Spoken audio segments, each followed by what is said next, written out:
In today's Rhapsody of Realities, Saturday, February 14th, 2026, Pastor Chris says, 𝙃𝘼𝙋𝙎𝙊𝘔, administrator of the Christian economy. But ye come unto Mount Sion, and unto the city of the living God, the heavenly Jerusalem, and to an innumerable company of angels, to the general assembly and church of the firstborn, which are written in heaven. This is our spiritual reality, our divine connection. Think about the country or nation where you live. Who plans its economy? You have the executive branch, Congress or Parliament, as the case may be. They decide what happens. The Bible lets us know that we belong to a higher assembly called the General Assembly and Church of the Firstborn. That means we're part of the divine body that determines what happens in the heavenly economy, the economy of Christ. Each of us has our name registered in heaven. We're not outsiders or spectators. We're participants in the administration of divine resources on earth.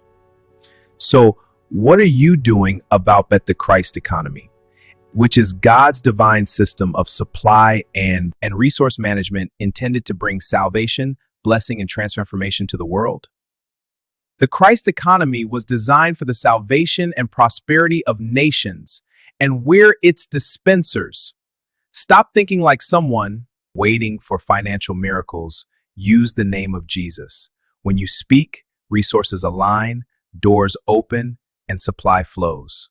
In the Christ economy, abundance never stops. It flows ceaselessly. That's where you live, in superabundance and overflowing grace, where everything you require is continually supplied for you to administrate for kingdom growth and expansion. Hallelujah.